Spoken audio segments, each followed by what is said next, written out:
आजकल कंपटीशन का जमाना है, और नौकरी नहीं मिली तो नहीं पापा ये इंडिया मुशरिकों का मुल्क है, हिंदुओं का मुल्क है, मुसलमानों की नौकरी यहाँ नहीं मिलती है, दो चार जूता चेहरा पे मारे, चेहरा लाल कर दे। हिंदुओं का मुल्क है ये न हिंदुओं का मुल्क है न सिखों का मुल्क है, ये मुल्क सारे हिंदुस्तानियों का है, ये मुल्क हमारा है। अगर हिंदुओं का मुल्क होता तो शाह फैसल नाम का लड़का कश्मीर का आईएएस में पूरे इंडिया में टॉप नहीं करता।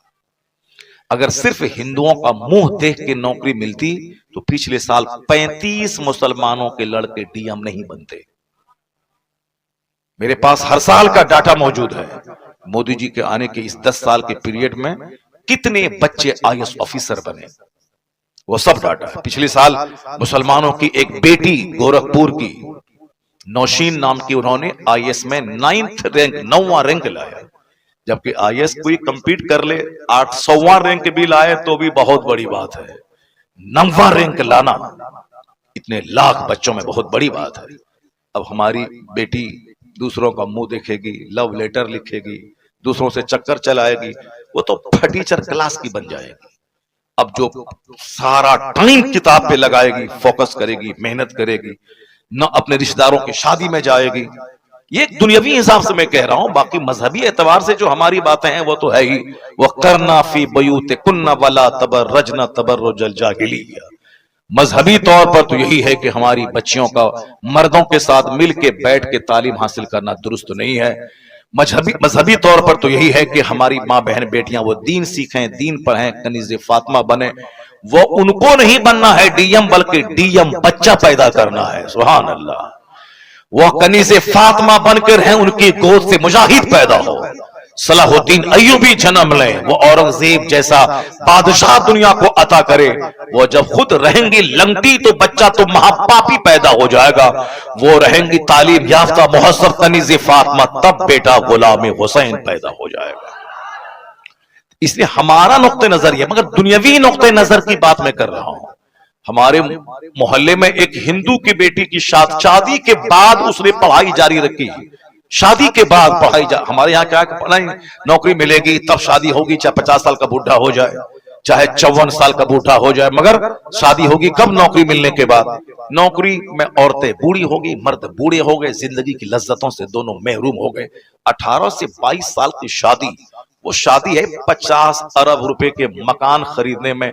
वो मजा नहीं है जो शादी की पहली रात में मजा है, मगर ये मजा उसको मिलेगा जो अपनी जवानी की हिफाजत करेगा, जो जवानी का गलत इस्तेमाल नहीं करेगा। यहाँ ये भी यूज्ड और वो भी यूज्ड, वो दोनों तो बोलेगा ये तो पहले ही खा पी चुके हैं, तो अब आज क्या मजा आएगा। इसलिए अपने आप को अनयूज्ड रखो, जवानी की हिफाजत कर, ताकि शादी की पहली रात को पता चले कि मैंने किसी मर्द का मुंह देखा है, मैंने किसी औरत का मुंह देखा है। फिर तो जिंदगी में वो लज्जतें मिलेंगी कि समझ लो कि उससे बड़ी कोई लज्जत ही जिंदगी में नहीं है। यहां तो साहब सब कुछ तबाह बर्बाद हो, जवानी बर्बाद हो गई, आबरू लुट गई, शादी से पहले ही सब कुछ तबाह बर्बाद हो गया। अब वो शादी को क्या समझेगा? शादी के दिन रो रहा है, शादी को बोझ समझ रहा है, औरत से नफरत कर रहा है। वो तो वही करेगा जो जानवरों जैसी जिंदगी गुजार चुका हो पहले। टाइम पे शादी, वक्त पे शादी, वक्त पे औलाद, ताकि हम 60 साल के रहे तो 30 साल का मेरा जवान बेटा मेरा पार्टनर हो जाए, ताकि हमको दुनिया छोड़ने का कोई गम मेरे सीने पे नहीं रहे। शादी होगी 50 साल में, बेटा पैदा होगा, अगर बेटा भी पैदा हुआ ये 70 साल का होगा, तब बेटा होगा जाकर के 20 साल का। बेटा से कोई फायदा इसको नहीं मिलेगा। अगर बेटी पैदा हुई तो मरने वाला बुढ़ा 70 साल का रहेगा, बेटी होगी उसकी 20 साल की। अब शादी ना कराने का गम लेके बुढ़ा मर जाएगा। जवानी में शादी कर 18 से 20 साल की उम्र में, ताकि 50 साल 40 साल होते होते तेरी बेटी जवान हो जाए, शादी के लायक हो जाए। फिर तू भाग दौड़ के अपनी जवानी बेटी की शादी अच्छे घर में करा दे। और अगर बेटा हो गया तो फिर तेरा पार्टनर होगा, तू भी कमाएगा 10,000, तेरे बेटे कमाएंगे 10,000। जो काम 2 आदमी मिलकर करेगा, 4 आदमी दूसरे, यहां वो आदमी वो अकेला करेगा, चूंकि बेटा पार्टनर होकर अपने बाप को राहत और सुख पहुंचाने वाला बन जाएगा। शादी वक्त पे होनी चाहिए ताकि शादी की लज्जतें महसूस हों। अब जरा गौर से सुनिए, मैं ये कहना वाला हूं कि उसके यहां शादी हुई, शादी के बाद भी पढ़ाई जारी रखा उसने, उसकी औरतें। कोई कहानी नॉवल अफसाना नहीं है, अब बिल्कुल करंट 2-4 साल पहले के बाद। जहां मेरा मदरसा है उस मदरसे के बाजू में हिंदू का मोहल्ला है, वहां उस लड़की की शादी हुई। और हमारे यहाँ लड़की की शादी होने के बाद अब तलावत, दुरूद, नमाज, शादी से पहले तिलावत है, ताकि जब लड़का देखने के लिए आए लड़का वाला तो कहे कि हाँ हाँ मेरी बेटी कुरान भी पढ़ती है। कुरान क्या पढ़ती है? 100 में 99 औरत कुरान सही पढ़ती ही नहीं है। 100 में 99 औरत। किस कदर जहालत है, किस कदर इलिटरेसी है हमारी सोसाइटी में। और आपकी मस्जिद में जितने मर्द नमाजी हैं, उस मर्द में 100 में 10 को छांट लें, 90 लोग वो हैं जिसको नमाज पढ़ने का तरीका ही नहीं मालूम है, कुरान शरीफ नहीं जानते हैं। वो 80 साल से नमाज पढ़ रहे हैं, 5 हज करके आ गए हैं, 10 उम्रा कर रहे हैं, सुबहान रब्बियल आला कहना नहीं आता, अल्हम्दुलिल्लाह रब्बिल आलमीन कहना नहीं आता। के साथ हमारे यहाँ शादी के बाद एक गलत ट्रेंड है कि पढ़ाई बंद, अब सिर्फ खाना बनाना, बच्चा पैदा करना, झाड़ू लगाना, उसके बाद सब मुताला, सब नमाज वगैरह सब बंद। जबकि मरते दम तक बंदा को इल्म हासिल करते रहना चाहिए। आया है उतलबुल इल्म मिनल महद इलल लहद, obtain knowledge from the cradle to the grave. मां की गोद से लेके कब्र की गोद तक इल्म हासिल करते रहो और हर दिन नई नई चीज सीखते रहो, यहां तक कि मौत आ जाए। एक बहुत बड़ा स्कॉलर अंग्रेज का, वो हवाई जहाज से सफर कर रहा था। जब जहाज डूबने लगा तो हिंदुस्तान का एक स्कॉलर उनके बारे में पढ़ चुका था कि बहुत बड़ा पढ़ा लिखा आदमी है वो भी इसी जहाज से सफर कर रहा है। तो उस जहाज में जब हर तरफ हंगामा पापा था, आहो फुहा गिरियाओ सारी, चूंकि जहाज डूबने वाला, सब लोग मर जाएंगे। ये हिंदुस्तान का स्कॉलर देखें कि इतना बड़ा थिंकर है, फिलोसफर है, वो इसी जहाज से सफर कर, देखें उनका क्या हाल है इस टाइम में। सारे लोग तो रो रहे हैं, पीट रहे हैं कि अब मैं मर जाऊंगा। देखें उस बड़े फिलोसफर जिनकी एक एक बात में जिंदगी मिलती है, जिनका एक एक सेंटेंस वेटी वजनदार होता है, प्रेशस कीमती होता है। जरा उनसे पूछें, देखें उनका क्या सिचुएशन है इस मौत जब सामने नाच रही है, कश्ती डूबने वाला है। वो जब गया उसके कमरे में, हवाई जहाज, पानी वाले जहाज में, देखा कि वो किताब की स्टडी में लगा हुआ है। क्या बात है, किताब पढ़ रहा है। कहा सर तूफान की जद में है जहाज, सारे मुसाफिर रो रहे हैं, सामने मौत नजर आ रही है और आप इस खौफ की घड़ी में किताब का मुताला कर रहे हैं। क्या कहा उस बंदे ने, वो यूरोप का रहने वाला, हम लोग तो सिर्फ घचड़ घचड़ बात करने वाले हैं, टाइम बर्बाद करने वाले हैं, सिर्फ दूसरों की गीबत शिकायत करने वाले हैं, अपनी बुराई दूर करके अच्छाई पैदा करने का ट्रेंड तो हमारे अंदर है नहीं। जो अच्छा काम कर रहा है उसकी टांग खिंचाई हमारे अंदर है। वो यूरोप का दानिश्वर क्या कह रहा है, इसीलिए तो मैं किताब पढ़ रहा हूं। अब जहाज डूबने वाला है, हम लोग मरने वाले हैं, कम से कम मरने से पहले पहले इल्म तो हासिल कर रहे हैं। अल्लाह समद, कम से कम मरने से पहले पहले एक चैप्टर तो पढ़ ले, मरने से पहले पहले एक इल्म तो हासिल कर लें, इसीलिए तो पढ़ रहा हूं। हालांकि जहाज डूबा नहीं, बिल्कुल उलट पुलट करके तूफान की जद में आकर के बस किनारा मिल गया और जहाज बच गया। अगर नहीं बचता, मर जाता, तो यह बात हमको कैसे मालूम होती? क्योंकि जो उस जहाज पे सवार था उसने जहाज से बचने के बाद तब स्टेटमेंट दिया कि ये देखें स्टडी करने वाले लोग कैसे कैसे होते हैं, मौत के वक्त में भी मुताला करते हैं। और यहां शादी हुई, पढ़ाई बंद, शादी हुई, दुआए कुनूत तक याद नहीं। शादी के बाद जो गांव देहात के मकतब में पढ़ाने वाले मौली साहब से, मुंशी जी से जो पढ़ा था, अलम तरा कैफ़ फ़अल रब्बुका बिअस्हाबिल फील अलम यजअल कलहु फी तज़लील व अरसलहुम तरबिल, जो मकतब के मुंशी से पढ़ा था, उसी तरह की हमारी बेटियां मरते दम तक पढ़ते रहती, हमारे बच्चे मरते दम तक उसी तरह पढ़ते रहते हैं।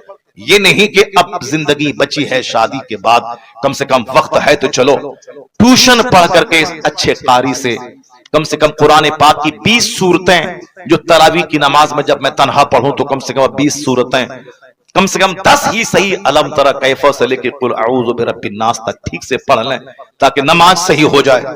उसको तरावी में भी पढ़ लें डबल करके, और 5 नमाजें उसी 10 सूरतों से पढ़ें, कम से कम इतना तो कर लेना चाहिए। नहीं, बूढ़े हो गए, कुरान पाक कायदे से पढ़ नहीं पा रहे हैं। जरा देखें, वह हिंदू की बेटी शादी जवान हो चुकी थी, शादी हो गई, शादी के बाद अपने शौहर से कहा, शौहर से बोली कि मैं स्टडी जारी रखूंगी, आप आपकी खिदमत में कोई कमी नहीं होगी। मैं आपकी वाइफ हूं, मैं टाइम निकाल के मैं स्टडी करूंगी। तो शौहर ने कहा हाँ ठीक है, स्टडी करो। इस कदर डीपली पढ़ाई करी कि पूरा हिंदुस्तान अखबार में आया था, सारा मेरा शहर खुशी मना रहा था। हिंदू तो खुशी मना ही रहे थे, मुसलमान भी उसकी मेहनतों की दाद दे रहे थे कि शादी होने के बाद, एक बच्चा होने के बाद भी पढ़ाई जारी रखी। वह ब्लॉक डेवलपमेंट ऑफिसर भी बन गई, बीडीओ ब्लॉक डेवलपमेंट ऑफिसर बन गई वो। और हमारी बेटी अलम तरा कैफा भी नहीं पढ़ पाई, दुरूद ताज भी नहीं पढ़ पाई, दुरूद इब्राहिमी भी कायदे से याद नहीं है। अगर दुरूद इब्राहिमी पढ़ो तो कोई बच्चा नहीं पढ़ पाएगा, वह भूलेगा, सर खुजलाएगा।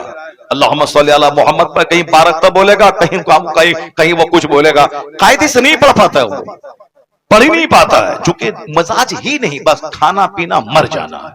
हदीस में आया है उस बंदे पे नहुसत तारी है, उस पे लानत है। कौन? जो दिन गधे की तरह गुजारता हो और रात मुर्दार की तरह गुजारता हो।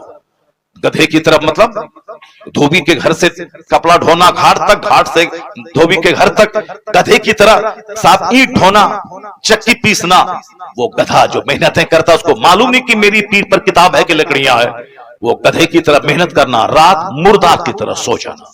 जो दिन भर खेत खलियान, दुकान, मार्केट, बाजार, ये सामान, वो सामान, ये ऑर्डर, वो सप्लाई, यानी कभी ख्याल तक ना आया कि मुझे अगर कल मर गया तो मेरे पास क्या होगा। न जमीन रहेगी, न मकान, न पैसे जो मैंने कमाया, न फिक्स डिपॉजिट, कुछ नहीं रहेगा। मरने के बाद जहां खरबों साल रहना है, बेगिनती साल रहना है, जहां का एक दिन 50,000 साल के बराबर है आखिरत का, वहां मेरा क्या बनेगा। अक्लमंद वो है जो फैक्ट्री भी चलाएगा, जन्नत जाने की तैयारी भी करेगा, फजर भी पढ़ेगा, 8 घंटे काम करेगा, फिर टाइम निकाल के जोहर पढ़ेगा, फिर 4 घंटे काम करेगा, फिर असर पढ़ेगा, फिर 2 घंटा काम करेगा, फिर मगरिब पढ़ेगा। बचानेगा ये 24 घंटे में 8 घंटे तो मैं सो गया, 12 घंटे तो मैं काम किया, कम से कम 2 घंटे तो निकाल लूं, ताकि अगर कल मर गया, कंपनी मेरे पास नहीं रहेगी मगर सजदा तो मेरे पास रहेगा। बस थोड़ी सी सोच अच्छी कर ले, दुनिया में भी वह दूसरों के सामने भिखारी नहीं रहेगा। जो दुनिया में नहीं पढ़ाई करेगा वह दूसरों के सामने हाथ फैलाएगा, जो पढ़ाई नहीं करेगा, नौकरी नहीं करेगा, वह दूसरों के सामने भीख मांगेगा, जो कायदे से मेहनत करके खेती बाड़ी नहीं करेगा वह दूसरों के सामने भीख मांगेगा, वह मजदूरी करेगा, पंजाब दिल्ली में जाके रेडी ठेली चलाएगा। आज बेशुमार लाखों बच्चे मुसलमानों के, बिहार और बंगाल के, जो दिल्ली और पंजाब में जाके रेडी और ठेला चला रहे हैं, ये वही बच्चे हैं कि अगर उनका मजदूर बाप अगर मजदूरी करके अपने बच्चों को पढ़ा दिया होता तो उनका बेटा हीरो साइकिल में रेडी नहीं चलाता, उनका बेटा कम से कम टीचर बन के 1 लाख रुपए महीना कमाता। वो अपने घर और समाज वालों की इज्जत में इजाफा करता। लेकिन बाप भी इतना जाहिल, वो भी मजदूरी करता रहा और 5 साल 6 साल के बच्चों से भी मजदूरी करवाता रहा। एजुकेशन, दुनिया की तालीम जरूरी है दुनिया में खुशहाल रहने के लिए, दुनिया की तालीम जरूरी है यहां खुशहाल होने के लिए। बहुत सारे जमींदार जमीन बेच बेच कर मकान बनाते हैं, जमीन बेच बेच कर बुलेट खरीदते हैं, जमीन बेच बेच कर अपनी बेटी की शादी करवाते हैं। कोई भी काम पड़ा जमीन बेचा, कोई बीमार पड़ा जमीन बेचो, मकान बनाना है जमीन बेचो, 5 साल के बाद रंग पेंट करना है जमीन बेचो। अब बाप की जमीन पाई थी, अपना तो ना इल्म हासिल किया, ना हुनर सीखा, ना ठीक ढंग से खेती बाड़ी कर रहा है। अब कोई बड़ा काम आ गया तो जमीन बेच बेच कर बड़ा बनना चाहता है, बुलेट खरीद के जमीन बेच के पेट्रोल डालता है वो। लेकिन उसी समाज का गरीब मजदूर का बच्चा जो उनके घर में मजदूरी कर रहा था, वह पढ़ पढ़ करके दारोगा बन गया, लॉयर बन गया, बैरिस्टर बन गया, मास्टर बन गया, ब्लॉक डेवलपमेंट ऑफिसर बन गया। अब वो जमीन इसकी खरीद रहा, अब वो साहब अच्छे आलिशान बंगला कमा के बना रहा, जमीन बेच के नहीं, जमीन खरीद करके वो एक इज्जत की रोजी गुजार, इज्जत के साथ जी रहा है। तो जितने उलमाए कराम पैदा हुए गरीब घर के, आज उस गांव के मालदारों से बेहतर उनकी जिंदगी हो रही है। या इल्म है जो उससे ताकतवर बना दिया, या इल्म है जो उसको घर बना दिया, या इल्म है जो उसको इज्जत के साथ रहने का माहौल अता किया। और जमींदारों का बेटा जमीन बेच बेच कर कंगाल हो गया, बाप के पास 100 बीघा जमीन, उनके 5 बेटे, अब 20 बीघा में जमीन बढ़ 20-20 बीघा, अब उनके 4 बेटे 5-5 बीघा, उनके 2 बेटे 5 बेटे 1-1 बीघा। अब उसके बाद बेटे कंगाल हो गए। अब जो सिर्फ जमीन पे आधारित और आश्रित रहेगा कि बेच बेच के खाएंगे, तो 100 बीघा जमीन तो पड़ पोता तक आते आते 1 कट्ठा भी नहीं रहेगा, 1 कट्ठा जमीन नहीं मिलेगी। तब क्या करेगा? जो इल्म हासिल करेगा, मेहनत करेगा, पढ़ेगा, लिखेगा, उस जमीन को बेच के बच्चों को पढ़ाएगा। तो अगर वह 100 बीघा वाला रहेगा, बच्चा पढ़ लिया तो 500 बीघा जमीन खरीद के जमीन में इजाफा कर देगा। यह काम गैर मुस्लिमों के यहां होता है। एक साहब शादीशुदा खातून ब्लॉक डेवलपमेंट ऑफिसर बन गई और हमारी बेटियां हैं बस बीमारी का टुकड़ा बनी हुई है।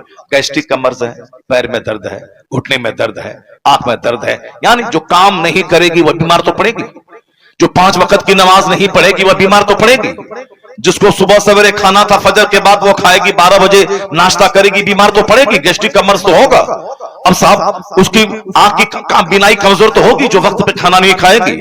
हर आदमी को अपने लिए सोचना होगा कि मैं क्या खाऊं, किस खाने में कितनी ताकत है, कौन सी गजाएं ताकतवर गजाएं हैं, इस्तेमाल करना होगा, टाइम का इस्तेमाल करना होगा।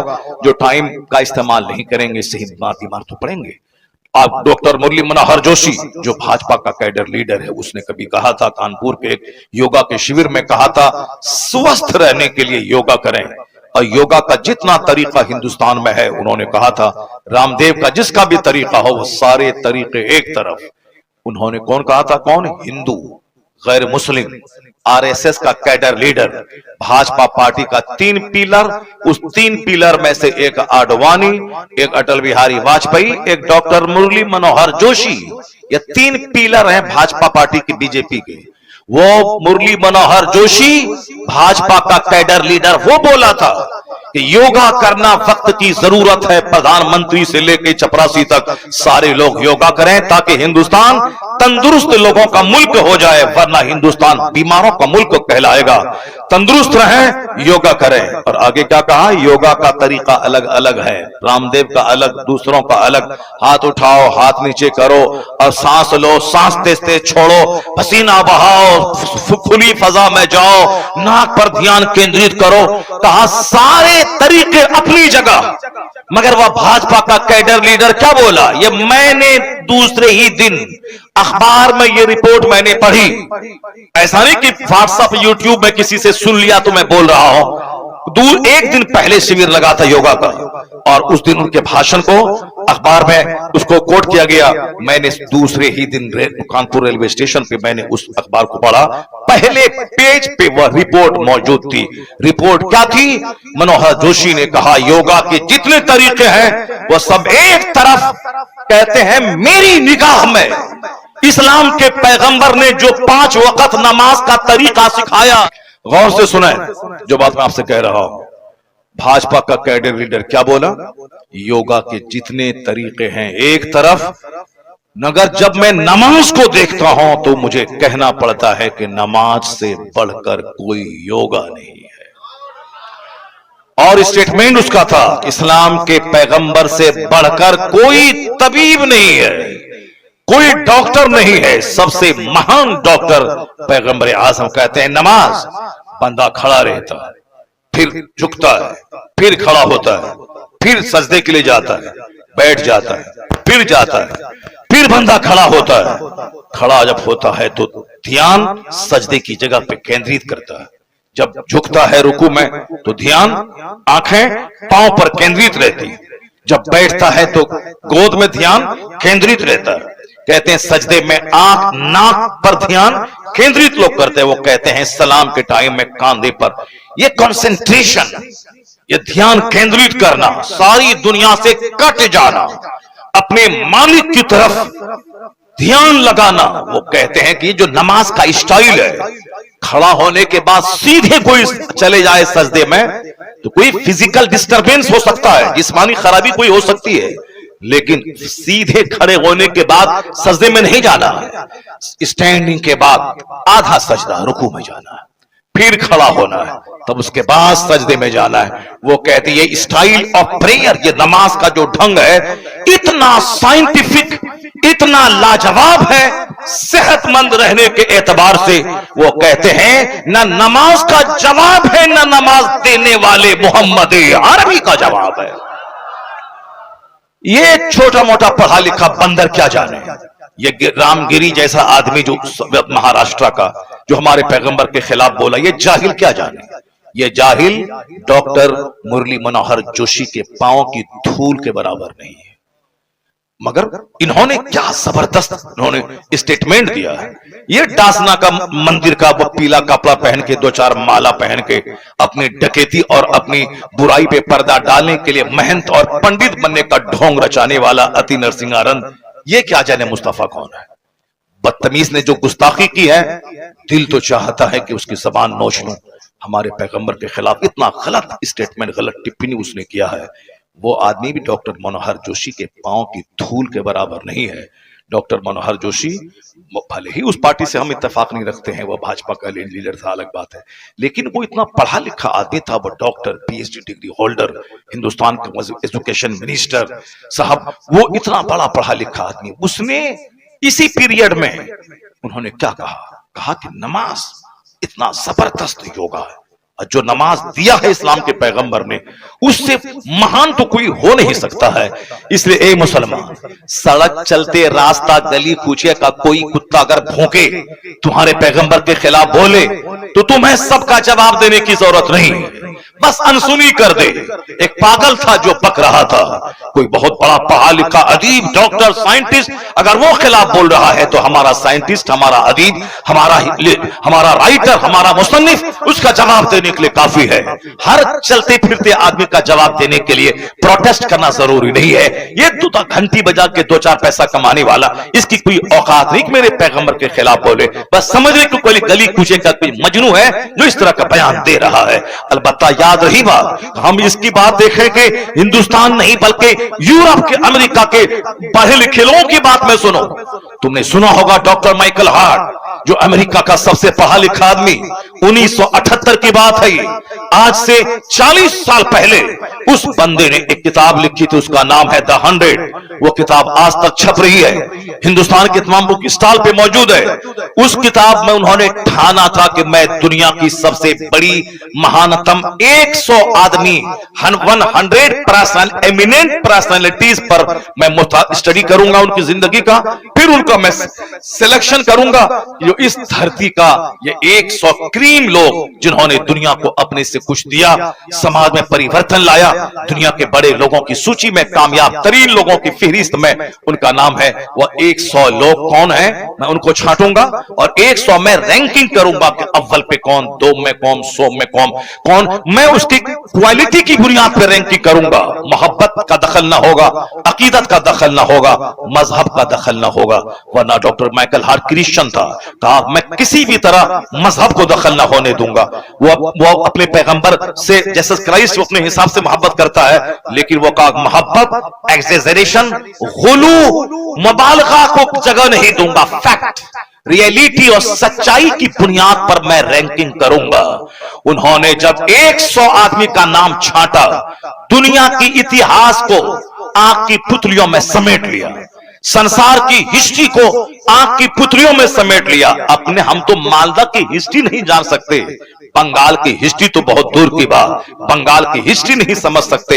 हिंदुस्तान की इतिहास तो बहुत बड़ी बात, हिंदुस्तान की हिस्ट्री तो बहुत दूर की बात, बहुत बड़ी बात है।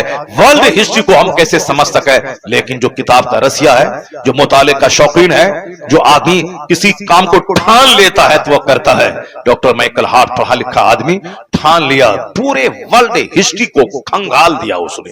दुनिया के सबसे बड़े बड़े लोगों की सूची तैयार की, जिस सूची में नाम था गौतम बुद्ध का, महावीर का, गांधी का, चर्चिल का, वो जॉर्ज डॉक्टर वाशिंगटन का, इब्राहिम लिंकन का, माओ सेतुंग का, मसोलिनी का, हिटलर का। वो मुसलमान नहीं था, क्रिश्चियन था। अपने हिसाब से दुनिया के महान लोगों की सूची तैयार की, जिसने सबसे ज्यादा दुनिया पे इन्फ्लुएंस, असर डाला हो, जिसके फॉलोवर की तादाद सबसे ज्यादा हो, जिनके रेगुलेशंस और जिनके मैसेज में इतना दम हो कि सदियां गुजर जाने के बाद भी उनके फॉलोवर की तादाद ना घटी हो, जिसने दुनिया का रुख बदल दिया हो, लोगों की सोच बदल दिया हो, सबसे ज्यादा जिसने लोगों के हृदय, लोगों के ब्रेन, लोगों के माइंड, लोगों के हार्ट को प्रभावित किया हो, इतनी वो जबरदस्त पर्सनालिटी कौन है? वह उस काम को ठाना तो करके दिखलाया। 100 आदमी को छांटा, सारे लोग कह रहे थे कि यह तो क्रिश्चियन है, मुमकिन है कि जनाब ईसा का नाम अव्वल नंबर पे देगा। कोई कहता था कि ये साहब न्यूटन है या साइंटिस्ट है, न्यूटन का नाम अव्वल नंबर पे देगा। कोई कहता था ये अमेरिका का रहने वाला है, इब्राहिम लिंकन का नाम पहले नंबर पे देगा। चूंकि डॉक्टर माइकल हार्ट खुद साइंटिस्ट था, खुद बहुत बड़ा एडवोकेट था, बहुत बड़ा पढ़ा लिखा आदमी था, लोग अपने अपने हिसाब से राय का इजहार कर रहे थे कि ऐसा होगा वैसा होगा। लेकिन जब किताब छप के प्रेस से बाहर आई, द 100 नामी किताब, उस किताब का नाम ही है द 100, 100 सब लैंग्वेज, सब इन एवरी लैंग्वेजेस, तमाम जबानों में उसका तर्जमा हो चुका है। आज भी वो किताब बुक स्टॉल पे मिलती है। द 100 नामी किताब जब प्रेस से छप के बाहर आई, दुनिया के सारे लोग दंग रह गए कि कामयाब तरीन लोगों की सूची में पहला नाम न न्यूटन का था, न जीसस क्राइस्ट का था, न इब्राहिम लिंकन का था, पहला नाम मोहम्मद अरबी अलैहिस्सलाम का था। पहला नाम।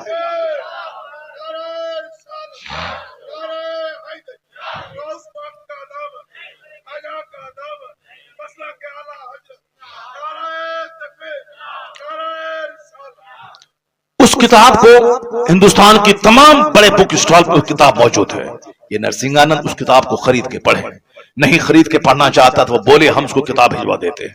डॉक्टर गिरी साहब रामगिरी वो किताब पढ़े, वो इन जैसे करोड़ इन लाखों लोगों को जो पढ़ा सकता है और जिसको इसकी धूम सारी दुनिया में इसकी सलाहियत की है। उन लोगों ने क्या हमारे पैगंबर के बारे में लिखा? उन्होंने कहा क्या लिखा उन्होंने? He was the only man in history who was supremely successful on both levels, religious and secular।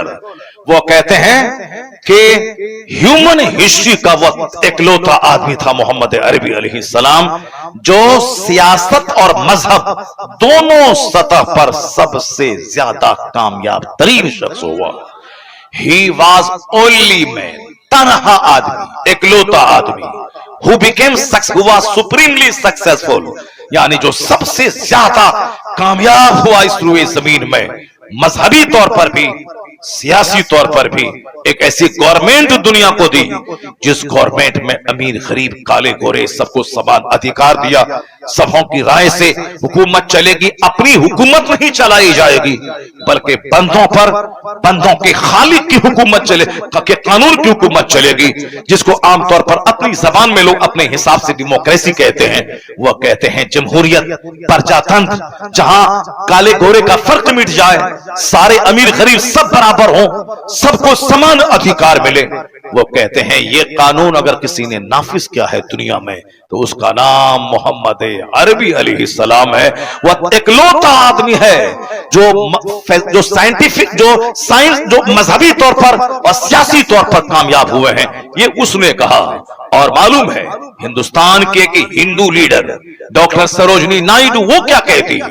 वो कहती हैं I have been struck over again and again to see this in the visible unity of Islam.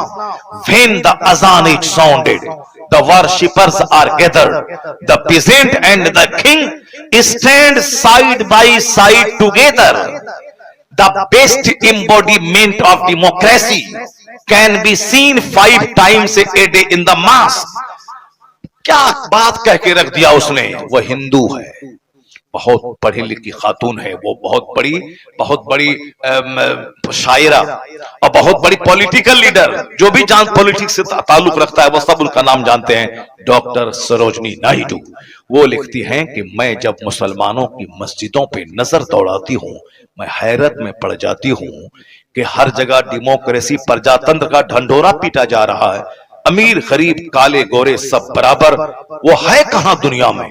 ये 5 वक्त मुसलमानों की मस्जिदों में देखने को मिल जाता है। 5 वक्त मुसलमानों की मस्जिदों में देखने को मिल जाता है। वो क्या कहती है, व्हेन द अजान इज साउंडेड, जब अजान दी जाती है। अजान की बात आगे तो एक बात मैं बता दूं, अजान की आवाज सिर्फ मुसलमान नहीं सुनते हैं, गैर मुस्लिम भी सुनते हैं।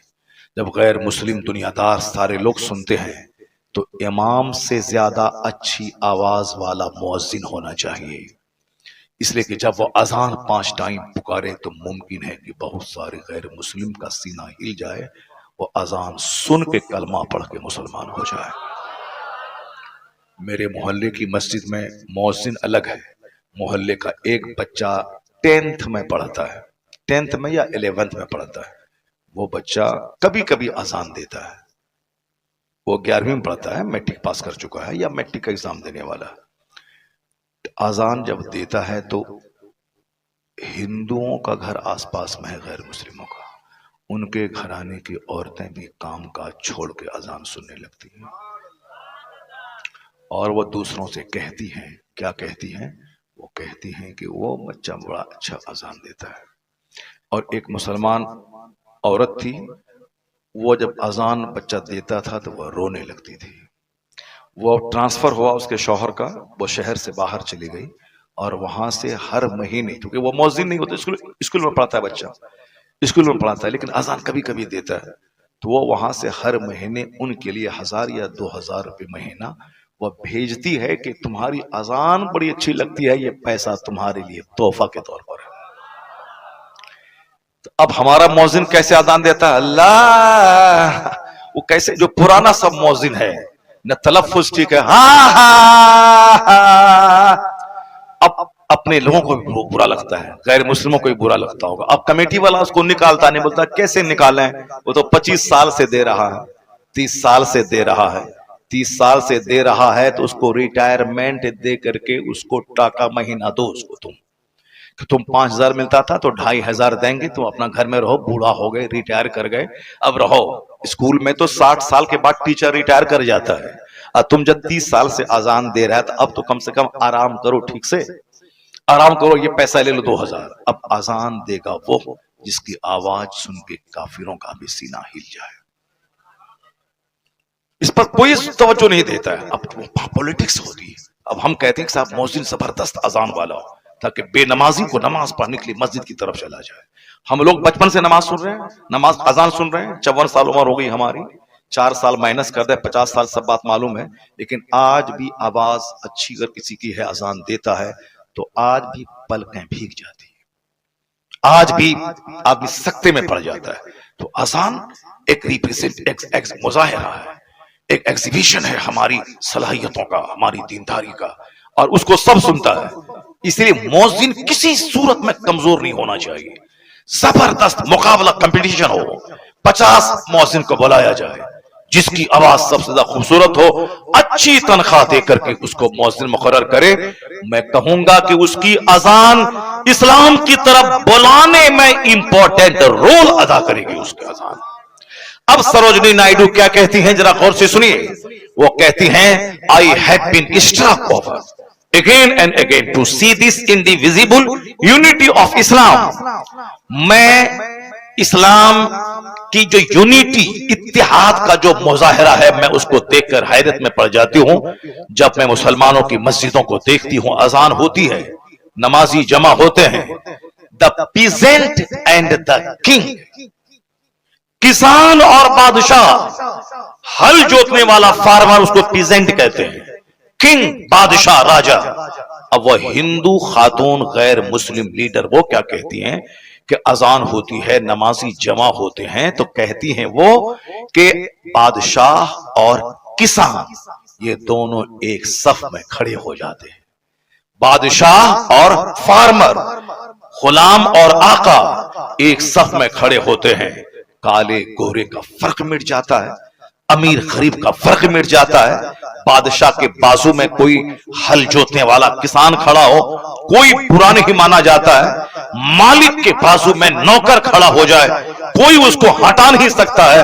वो कहती हैं कि the best embodiment of democracy, प्रजातंत्र क्या है? Democracy is the government of the people, for the people, by the people.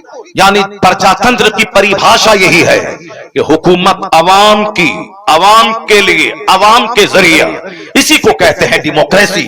वो कहती हैं कि डेमोक्रेसी है कहां? कहीं गोरों का शासन है, कहीं ब्राह्मणों का शासन है, जो उनके कहने का सेंस था। हिंदुस्तान में भले ही डेमोक्रेसी है, लेकिन आजादी के बाद से लेकर पूरे 75 साल तक में सत्ता किसके हाथ में है सबको मालूम है। अफ्रीका में वो अमेरिका गोरों का मुल्क है। कहने की बात है कि व्हाइट एंड ब्लैक सेम है, डेमोक्रेसी है, लेकिन सत्ता किसके हाथ में है वो सारी दुनिया जानती है।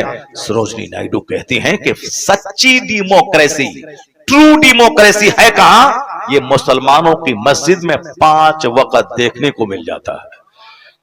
5 टाइम जब अजान होती है, नमाजी जमा होते हैं, किसान और बादशाह एक साथ मिलकर खड़े होते हैं और दे प्रोक्लेम, वो ऐलान करते हैं क्या?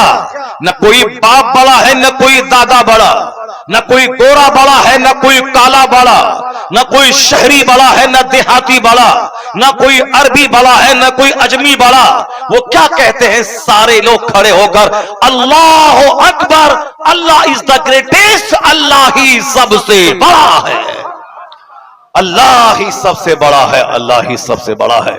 और आगे चलकर यह डासना मंदिर का महंत सुने गौर से क्या कहती हैं सरोजनी नायडू। यह नसाब रामगिरी जैसा खबीस वो सुने। इसी हिंदुस्तान के एक महान हिंदू औरत वो क्या कहती हैं?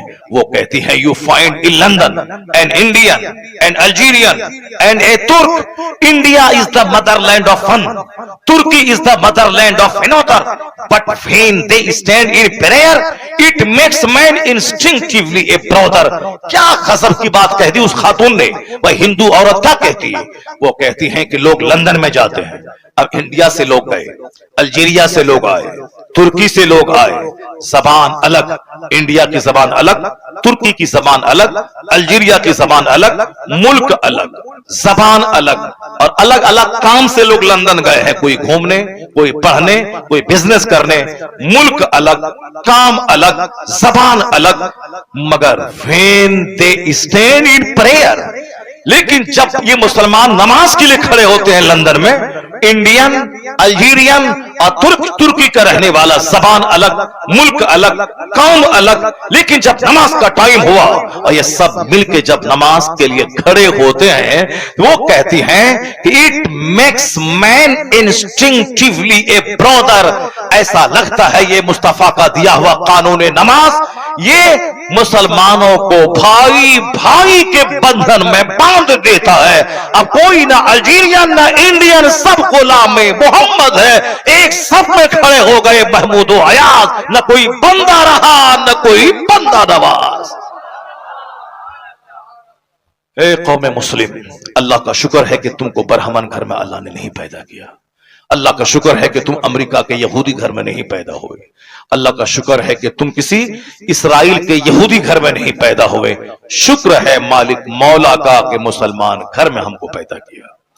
वरना तुम में से कोई बंदा बता दे कितना महान मजहब इस्लाम के लिए तुमने स्टडी की है, तुमने मुताला किया है, तुमने 10 साल खाक छानी है, 1000 लोगों से तुमने मुलाकात की है, सबसे तुमने डिबेट किया है, पंडित से, किसी रिब्बी से, किसी पोप से तुमने बहस किया है, मुबाहसा किया है, तब जाके कहा नहीं इस्लाम सबसे ग्रेट है, मैं इस्लाम स्वीकार करता हूं। नहीं नहीं, तुम इसीलिए मुसलमान हो कि मुसलमान घर में पैदा हुए हो। मुसलमान घर में पैदा हो। जब इतनी बड़ी दौलत अल्लाह ने दे दी तो दुनिया के लिए क्यों पागल हो रहे हो? तुम चाहते हो कि अमेरिका का खरबपति अपनी सारी फैक्ट्री तुमको दे दे और तुम अपना ईमान बेच करके उनके घर के बुत को तू सजदा करने लगो। अगर मोमिन हो तो तुम यही बोलोगे तेरी खरबों की प्रॉपर्टी पे थूक देता हूं, इस्लाम का सौदा नहीं करूंगा। जब इतनी बड़ी दौलत अल्लाह ने आपको दे दी है तो फिर दुनिया के लिए क्यों रोते हो? दुनिया के लिए क्यों भागते हो? दुनिया के लिए क्यों परेशान होते हो? जब इतनी बड़ी दौलत अल्लाह ने दी है तो दुनिया ना होने का शिकवा क्यों करते हो? इतनी बड़ी दौलत अल्लाह ने दी कि तुझको मुसलमान बनाया, और इस फितना फसाद के वक्त में एक तरफ कोई सहाबा को गाली देता है, कोई अहले बैत की तौहीन करता है, कोई मुस्तफ़ा के इल्म गैब की तौहीन करता है। अलग अलग राय सबकी हो गई, अलग अलग ख्याल हो गया। दुनिया की मोहब्बत ने सबको पागल बना दिया, जबकि अल्लाह रब्बुल इज्जत ने अपने महबूब को जो बुलंदी दी है, कुरान गवाह है।